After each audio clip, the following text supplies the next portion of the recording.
খাচ্ছেন, তার হাতে মিষ্টি খাচ্ছেন, তার হাতে খাবার খাচ্ছেন, মুসলমান জানি না। আমি কালকের জলসায় বলেছি, মগরাহাটে আমাদের মুসলিমদের মধ্যে 100টা কসাইয়ের মধ্যে 80টা বেনামাজি এবং মাতাল গাঁজাখোর। ঠিক বললাম না ভুল বললাম? একদম বাস্তব কথা বলছি, মিলিয়ে নেবেন। আপনি গরুর মাংস কিনলে সেই কসাই যদি মাতাল হয়, জানবেন আগে জবাইটা কে করছে, কোনো নামাজি ব্যক্তি কিনা, ইমাম কিনা, কোনো মলবি, কোনো নামাজি, 5 ওয়াক্তের নামাজি জবাই করছে কিনা। অনেক মুরগিওয়ালা আছে, জবাই করে দিয়ে গলাটা টিপে ধরে থাকে, তার কাছে মাংস কিনা যাবে না, হারাম। গলাটা যে টিপে ধরে রাখে সেই মুরগিওয়ালার কাছে মুরগি নেবেন না। মুরগি যদি জবাহ করনে वाला নামাজি হয়, ইমান वाला হয়, খোঁজ রাখতে হবে। অনেক হারামখোর মদ খেয়ে জবাই করে দিচ্ছে, গাঁজা খেয়ে জবাই করছে। আপনি সেই মাংস নিয়ে এসে বাড়িতে খাচ্ছেন, আপনাকে তাকওয়া অর্জন করতে হবে, এটা মাথায় রাখবেন। আপনি ইসলামটা বুঝতে পারেননি, ইসলামটা নিজের ঘরের মতো করে বুঝতে চাইছেন না। রসুল আকরাম সাল্লাল্লাহু আলাইহি সাল্লাম কোরআন আর হাদিস মোতাবিক বুঝতে হবে। বেঈমান কাফেররা তো এটাই চায়, এদের কাছে যেন হারাম হালাম না থাকে। অনেক ছেলে বাইরে রেস্টুরেন্টে খায়।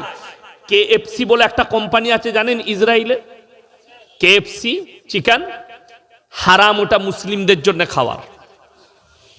যারা রেকর্ডিং করছো ইউটিউবাররা, এটা ভালো করে ক্লিপটা ছাড়বে। কেএফসির চিকেন খাওয়া হারাম মুসলিমদের জন্য। গোটা ভারতবর্ষ নয়, বাংলাদেশ, পাকিস্তান, ভারতের মুসলিম নয়, গোটা পৃথিবীর যারা মুসলমান যাকে বলবে কেএফসির চিকেন খাওয়া হারাম, তাদের চিকেন হালাল নয়। যদি বলেন হালাল, আমি চ্যালেঞ্জ দিলাম, বাপের বেটা হলে কোম্পানির ভেতরে আমাকে যাওয়ার অনুমতি দেওয়া হোক, আমি ভিডিও করে এনে প্রমাণ দিয়ে দেবো হারাম পদ্ধতিতে জবাই হচ্ছে, শরীয়তের পদ্ধতিতে জবাই হয়নি। আপনি কি করে খাবেন? আপনার মুরগি চিকেন খেতে মন গেছে, আরে একটা গোটা কিনে নিয়ে এসে বিসমিল্লাহ আল্লাহু আকবার বলে জবাহ করুন, ছাড়িয়ে বিবিকে দেন, রান্না করে দিবে সুন্দরভাবে। আমার গ্রামে যে ছেলেটা মুরগি বিক্রি করে, রুবেল নাম, ভালো ছেলে, খুব ভালো, আমাকে ভালোবাসে। আমি গেলে মুরগির মাংস নিলে, আমি তো পোলট্রি মুরগি খাই না, তো আমি জবাই করে খাই। এই জবাই করবো, আমি জবাই করে দিই, সেটা ছাড়িয়ে মাংস দেয়। বড় কষ্টের বিষয়। আমি গরুর মাংস যার কাছে নিই, মসজিদের মুয়াজ্জিন জবাহ করে, মুয়াজ্জিনটা আমার ছাত্র, আমাদের, সে জবাহ করে। বড় কষ্টের বিষয়। আপনি ইসলামটাকে নিজের মতো করে চাইছেন না। আজকে দেখুন, বিয়ে হচ্ছে সুন্নাত, কতগুলো হারাম কাজ ঢুকিয়েছেন। আপনি যে কোনো আলেমকে জিজ্ঞেস করুন, রসুল সাল্লাল্লাহু আলাইহি সাল্লামের জামানায় মসজিদের ভেতরে নিকাহ হয়েছে। কোথায় বললাম? মসজিদের ভেতরে নিকাহ হয়েছে।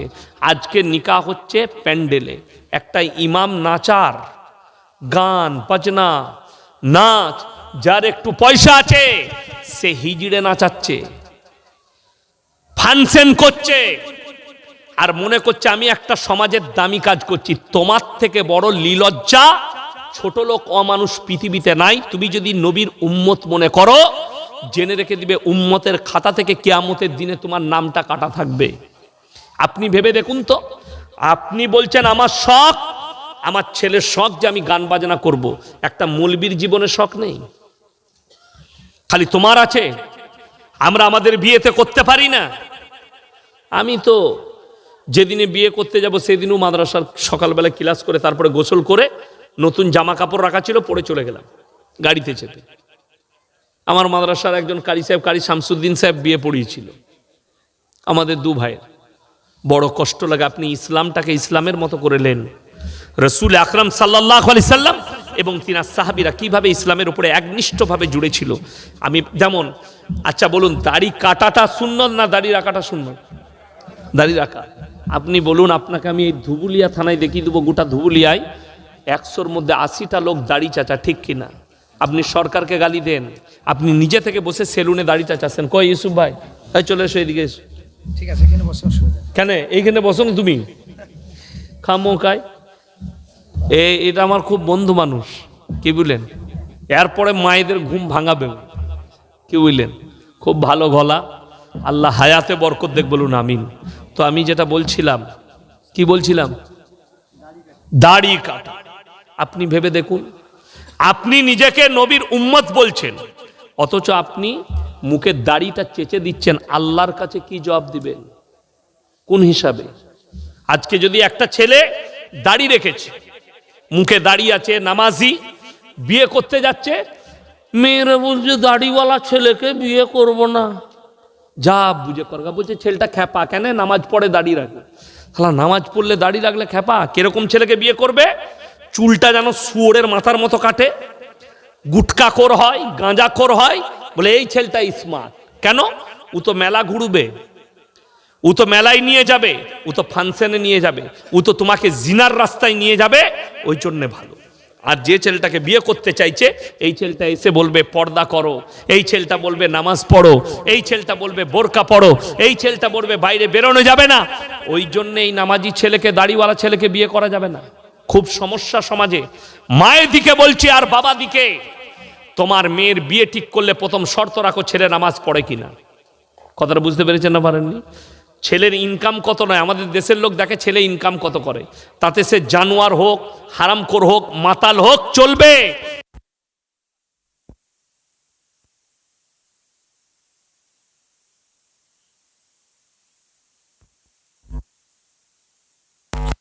সুখী নয়, অথচ সে সমাজের সামনে প্রকাশ করতে পারে না। আমার বর্ধমান জেলার কোন জায়গার বলবো না, একজন ভদ্র মহিলা আমাকে ফোন করেছে, হুজুর আমার স্বামী চাকরি করে, রামকৃষ্ণ মিশনে পড়াশোনা করত, আমি একজন নামাজি দিনদার মেয়ে, আমার স্বামী সকালবেলায় উঠে চাকরিতে যায়, চাকরি করে স্কুলের মাস্টার, গোসল করে রামকৃষ্ণর মূর্তিতে পুজো করে তারপরে স্কুলে যায়। জোরে বলুন নাউজবিল্লাহ। আমি বললাম তোমার স্বামীকে দাওয়াত দাও, সে মুশরিক, কাফের হয়ে গেছে, সে মুশরিক হয়ে গেছে, যদি ফিরে আসে তা ভালো, নাইলে তোমার আর ওর সঙ্গে ঘর করা যাবে না। এটা আমি বলেছি। আমি বোম্বে থেকে কিছুদিন আগে একটা ভদ্র মহিলা ফোন করেছিল, আমি যখন বায়ান করেছিলাম আমার একটা জলসা ছুটছে, শাহরুখ খান তাকে মুসলমান বলা যাবে না, এবং তাদের দাম্পত্য জীবন যেটা আছে, গৌরী বলছে আমি আমার ধর্ম পালন করি, ই বলছে আমার ধর্ম পালন করে, আল্লাহর কসম করে বলছে এটা শরীয়তের বিয়ে নয়, যতক্ষণ পর্যন্ত ইসলাম না কবুল করছে শরীয়ত নয়, মাথায় রাখবেন। তো এক ভদ্র মহিলা ফোন করেছে, আমার অমুক জায়গায় বাড়ি, তো আমি একটা অমুসলিম ছেলেকে বিয়ে করেছি, তো হুজুর এখন কি করবো? আমি বললাম তাকে দাওয়াত দাও। বলে আমার দাওয়াত কবুল করে না, বলুন তার কাছ থেকে তোমাকে সরে চলে আসতে হবে, অন্য স্বামী গ্রহণ করতে হবে, এইটাই শরীয়ত, তাছাড়া পরকালে জবাব দিবে। ওই জন্যে আপনারা আমার জন্য দোয়া করবেন, আমি আপনাদের জন্য দোয়া করি, আল্লাহর কাছে কাঁদবেন। আল্লাহ তাআলা হায়াত বাকি তো মুলাকাত বাকি। আমি সর্বপ্রথম দোয়া দেব এই জালসার যিনি সভাপতি সাহেব, ইমাম সাহেব, আল্লাহ উনার হায়াতে বরকত দেখ, আল্লাহ উনার ইলমে বরকত দেখ, পরিবারকে আল্লাহ সুখী করুক। এই জালসার সেক্রেটারি, কেসিয়ার থেকে শুরু করে যত মেম্বার আছে, যে ভাইয়েরা মেহনত করে জালসা দিয়েছে, আল্লাহ সকলের জানে মালে ইজ্জতে বরকত দেখ, কারোবারে বরকত দেখ, আল্লাহ সকলের হায়াতে বরকত দেখ। এই গ্রামের প্রত্যেকটা বাড়িকে আল্লাহ দিনের আলোতে ভরে দেখ, প্রত্যেকটা বাড়িতে আল্লাহ দিনের আলোকে জ্বালিয়ে দেখ। আমিন। ওয়া আখিরু দাওয়ানা আনিল হামদুলিল্লাহি রাব্বিল আলামিন। আসসালামু আলাইকুম ওয়া রাহমাতুল্লাহ। কিছু আছে দেন।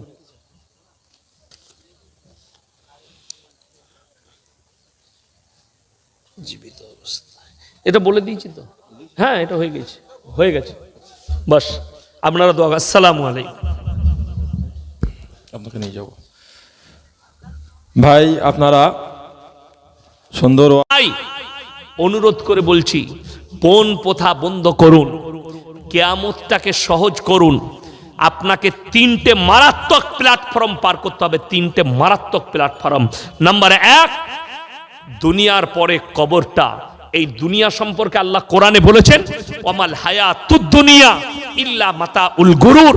এই দুনিয়া তোমাদের জন্য সম্পূর্ণ ধোঁকা, আপনি ধোঁকায় পড়ে আছেন। হে আমার মা, হে আমার বোন, আপনি যে দুনিয়াটায় বসবাস করছেন এটা ধোঁকা। আপনি অনুভব করে দেখুন, আপনি একবার মনে ভেবে দেখুন, পৃথিবীর যতগুলো মানুষ আছে, মৃত্যু থেকে কেউ বাঁচতে পারবে?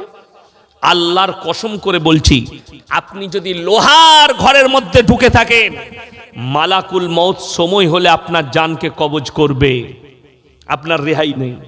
প্রথম প্ল্যাটফর্ম কবর, প্রথম মঞ্জিল কবর। এই প্রথম প্ল্যাটফর্মটা মারাত্মক জায়গা, কবরটা। আল্লাহ তাআলা কোরআনে বললেন, ওয়ান্নাজিয়াতি গরকা ওয়ান্নাশিতাতি নাশতা। হে আমার নবী, আমি কসম খাচ্ছি ওই ফেরেশতার যারা দ্রুত গতিতে তোমাদের কাছে পৌঁছায় আর তোমাদের শরীরে ডুব মেরে, গরকা শব্দের অর্থ হচ্ছে ডুব মারা, তোমার শরীরে ডুব মেরে যে তোমার আত্মাকে হরণ করে আনবে, তুলে নিয়ে আসবে। ওয়ান্নাশিতাতি নাশতা। আমি আরো কসম খাচ্ছি ওই ফেরেশতার যারা তোমাকে কবরে শোয়ানোর পরে তোমাদের দ্রুত গতিতে এসে বাঁধনগুলো খুলে যারা তোমার প্রশ্ন উত্তর করবে। আল্লাহ রাব্বুল আলামিন মারাত্মকভাবে আয়াত অবতীর্ণ করলেন। এই আয়াতটা শুনে ভাবুন, আপনাকে কবরে শোয়ানো হবে, বাঁধন খোলা হবে, আপনার কাছে প্রশ্ন উত্তর হবে, আপনার কবরের মঞ্জিল শুরু, ওই প্ল্যাটফর্ম শুরু। ওখানে আপনার হিসেব দিতে দিতে জিভটা বেরিয়ে যাবে। যদি আপনার গোলমাল থাকে, আপনি আযাব আপনাকে ভোগ করতে হবে। দ্বিতীয় প্ল্যাটফর্মটা আরো মারাত্মক, সেটা হচ্ছে কিয়ামতের ময়দান। কিয়ামতের ময়দানে আপনি ভাববেন না, হে আমার যুবক, হে আমার যুবতী, হে আমার ভাই, হে আমার মা বোন, আপনি যদি মনে করেন আমার হয়ে কোনো মৌলবি সুপারিশ করবে, আমার হয়ে কেউ সুপারিশ করবে না, আল্লাহর হাবিব সাল্লাল্লাহু আলাইহি সাল্লাম ছাড়া সুপারিশের দায়িত্ব কেউ পাবেন না। আমার ভাই, হে আমার বন্ধুগণ, কোরআনকে জিজ্ঞেস করুন। আল্লাহ রাব্বুল আলামিন হিসাব নেবেন। কিভাবে হিসাব নেবেন? হযরত আদম আলাইহিস সালাতু ওয়াস সালাম থেকে শুরু করে এতগুলো মানুষের হিসেব আল্লাহর কাছে কিভাবে হবে? আমার আল্লাহ রাব্বুল আলামিন বলে দিলেন, পৃথিবীর মানুষকে বলে দাও, ইকরা কিতাবাক কাফা বিনাফসিকা আল-ইয়াওমা আলাইকা হাসিবা মান ইহতাদা ফাইন্নামা ইয়াহতাদি লিনাফসি। হে আমার নবী, আমি নারী পুরুষের হাতে তাদের আমলনামা ধরিয়ে দেব। তারা আমলনামা পাওয়ার পরে কি করবে? আল্লাহ হুকুম দিবেন, তুমি নিজের মুখে পড়ে শোনাও, তোমার আমলনামা তুমি পড়ো। আর কিছু ব্যক্তি মনে মনে ভাববে, আমরা হাতের দ্বারা পাপ করেছি, আমরা তো প্রকাশ পাবে না। আমি চোখের দ্বারা পাপ করেছি, কেউ জানে না। আমি নফসের দ্বারা পাপ করেছি, কেউ জানে না। আল্লাহ রাব্বুল আলামিন কোরআনে বললেন, আল-ইয়াওমা নাখতিমু আলা আফওয়াহিহিম ওয়া তুকাল্লিমুনা আইদিহিম ওয়া তাশহাদু আরজুলুহুম বিমা কানু ইয়াকসিবুন। হে আমার নবী, পৃথিবীর মানুষকে বলে দাও, আমি আল্লাহ রাব্বুল আলামিন কিয়ামতের দিনে তাদের জবানগুলো সিলাই করে দেব। হাত কথা বলবে, চোখ কথা বলবে, তাদের ঠোঁট কথা বলবে, তাদের অঙ্গ প্রত্যঙ্গ কথা বলবে। আমি কথা বলার যোগ্যতা দান করব। কিয়ামতের দিনে তারা কঠিন মারহালায় পড়ে যাবে, তাদের অঙ্গ প্রত্যঙ্গরা কথা বলবে, তাদেরকে কথা বলার সুযোগ দেওয়া হবে না। আপনার প্রত্যেকটা পাপ পাই টু পাই আল্লাহর কাছে বেরিয়ে যাবে, আল্লাহর কাছে প্রকাশ পাবে। আপনি কোনো রাস্তা পাবেন না, বেরুবার কোনো রাস্তা পাবেন না। আমার ভাই, সবাই নিয়ত করুন, আজ থেকে সবাই নামাজি হব। জোরে বলুন ইনশাআল্লাহ। আগামীতে রমজান আসছে, রমজান মাসে সবাই 30টা রোজা রাখবো। জোরে বলুন ইনশাআল্লাহ। আমাদের দেশের মুসলমান আমরা নফল নিয়ে বেশি মারামারি করি, কিন্তু ফরজ ইবাদতের গুরুত্ব নাই। আপনি দেখতে পাবেন নফল নিয়ে কেমন মারামারি। আমাদের দেশে শবে বরাত নিয়ে মারামারি হয়, শবে বরাতে বোম ফুটানো নিয়ে মারামারি হয়, শবে বরাতের হালুয়া রুটি নিয়ে মারামারি। কিন্তু ফরজ রোজা রাখে না অনেক ব্যক্তি আছে। আপনাকে কলকাতায় দেখিয়ে দেব, মিঠিয়াবুরুজ, খিদিরপুর, হাওড়া, 24 পরগনা, এই শবে বরাতের রাতে কিছু গুটকাখোর আছে, কিছু আপনার বিড়িখোর, সিগারেটখোর আছে, বাইক নিয়ে সারা রাত ঘুরে। শবে বরাতের রাতে নামাজ ছাড়ে না, কিন্তু জীবনে এক ওয়াক্তের নামাজ পড়ে না। কত কষ্ট লাগে। আপনি আপনার গ্রামগুলোতে লক্ষ্য করবেন, কত বড় নির্বোধ। আপনি আল্লাহকে কি জবাব দিবেন? আপনি ইসলাম বলছেন, আমি মুসলমান, কিন্তু কেমন মুসলমান? আপনি জানাজার ময়দানে গেছেন, জানাজা পড়বেন, জোহরের নামাজের পরে জানাজা হবে, মসজিদে ফরজ নামাজ হচ্ছে, অথচ আপনি উজু করে দাঁড়িয়ে আছেন, শুধু জানাজা পড়বেন, আপনি ফরজ নামাজ পড়েন না। ঠিক বললাম না ভুল বললাম? কত দুঃখ লাগে। যদি বলেন হুজুর আমি কিছুই জানি না, তোমাকে জানতে হবে না, তুমি আল্লাহর ওয়াস্তে খালি আল্লাহু আকবার বলে সেই দিনে মাথাটা ঠুকো, আল্লাহ কবুল করে নিলে তুমি সব শিখে যাবে। আল্লাহ যদি সেদিনে কবুল করে নেয়, তোমার হৃদয় যদি বলে দেয় আজ থেকে আর নামাজ ছাড়বো না, তুমি কাল থেকেই শিক্ষা অর্জন করবে, তুমি এক সপ্তাহের মধ্যে সব শিখে যাবে, তোমার নামাজটাও শুদ্ধ হবে, তোমাকে আল্লাহ কবুল করে নিবে। কিন্তু আপনি লিখে নিয়েছেন আমি জানাজা পড়বো কিন্তু নামাজ পড়বো না। অথচ কেউ যদি নামাজ ছেড়ে দেয়, জানাজার নামাজ ছাড়লে কোনো গুনাহ নাই, কিন্তু জেনে শুনে যদি কেউ ফরজ নামাজ ছাড়ে, গুনাহে কবিরা, এটা মাথায় রাখবেন, বড় গুনাহ, বড় পাপ। আমার ভাই, আমি আপনাদেরকে অনুরোধ করে বলে যাচ্ছি, একটা ব্যক্তিও আপনারা নামাজ ছাড়বেন না। আপনার পরিবারকে নামাজের দাওয়াত দেন, আপনার ফ্যামিলিকে নামাজের দাওয়াত দেন। আজকে আমাদের সমাজে পর্দা নেই, অথচ আপনাকে যদি জিজ্ঞেস করা হয়, মুসলমানরা এক বাক্যে উত্তর দেয় পর্দা করা ফরজ, অথচ আপনার কাছে পর্দা নেই, অথচ আপনার কাছে দিন নেই। এটা কত দুঃখের আর কত বেদনার যে আপনার কাছে পর্দা নেই, অথচ পর্দাকে আল্লাহ তাআলা ফরজ করলেন। হে আমার মা, কিয়ামতের দিনে বেশিরভাগ নারী জাহান্নামে যাবে দুটো মারাত্মক কারণে। নাম্বার 1 বেপরদাহি, নাম্বার 2 স্বামীর অবাধ্যতা করার কারণে। দুইজন নবীর বিবি জাহান্নামী আল্লাহ কোরআনে ঘোষণা করেছেন, লাকির টেনে দিয়েছেন, এই দুজন নবীর বিবি জাহান্নামে যাবে। তাদের দুটো মারাত্মক কারণ। নাম্বার 1 মারাত্মক কারণ হচ্ছে, নাম্বার 1টা হচ্ছে স্বামীর অবাধ্যতা করা, নাম্বার 2 আল্লাহকে অবিশ্বাস করা এবং তার নবীকে না মানা। এই দুটো মারাত্মক কারণ আল্লাহ তাআলা কোরআনে বলেছেন আমি এই দুজন নবীর বিবিকে জাহান্নামে দেবো। আনা কোরআন, দুজন নবীর বিবিকে জাহান্নামে দেবো, তারা আটকাতে পারবে না। আল্লাহ লাকির টেনে দিয়েছে। ফিরাউন জাহান্নামী না জান্নাতি বাবা? কথা বলেন। জাহান্নামী, কিন্তু তার বিবি আসিয়া জান্নাতি। আমাদের সমাজে দেখবেন একটা কথা প্রচলন আছে, কারুর বিবি যদি বেপর্দা হয় স্বামী জাহান্নামে যাবে, বলে না? বলে না? স্বামী তখন জাহান্নামে যাবে যদি তার বিবিকে দাওয়াত না দেয়। আপনার উচিত আপনার বিবিকে বলা, এই বাড়ি থেকে বের হবে না, আপনাকে পর্দাটা বুঝায়। দোকানে দেখবেন 1 টাকার চকলেট পাওয়া যায় না, যায় না? ওটা প্লেটে করে খুলে বিক্রি করে না, প্যাকেটের মধ্যে থাকে, প্যাকেটের মধ্যে। যদি কেউ প্লেটে খুলে বিক্রি করে সেই চকলেট কেউ কিনবে বাবা? কিনবে না। কেন? ওইটাই মাছি বসেছে, ধুলো পড়েছে, ইজ্জত নষ্ট হয়ে গেছে। হাইরে মুসলমান, 1 টাকার চকলেট খুলে বিক্রি করলে যদি তোমার ইজ্জত নষ্ট হয় চকলেটের, তোমার বিবিকে আল্লাহ কত ইজ্জত দিয়েছে ভেবে দেখুন। একটা নারীর কতটা ইজ্জত, তোমার মায়ের, তোমার বোনের ইজ্জত তোমার কাছে মূল্য নাই, চকলেটের মূল্য বেশি। যদি তোমার মায়ের মূল্য বেশি হয়, তোমার মাকে দাওয়াত দিবে পর্দার জন্য। তোমার স্ত্রীর মূল্য বেশি হয়, পর্দার জন্য দাওয়াত দেবে। আমি বর্ধমান জেলার মানুষ, আপনারা যেমন আমাকে মোবাইলে দেখেন, আশা করি গোটা পশ্চিম বাংলার লোক দেখে, বাংলাদেশের লোক দেখে।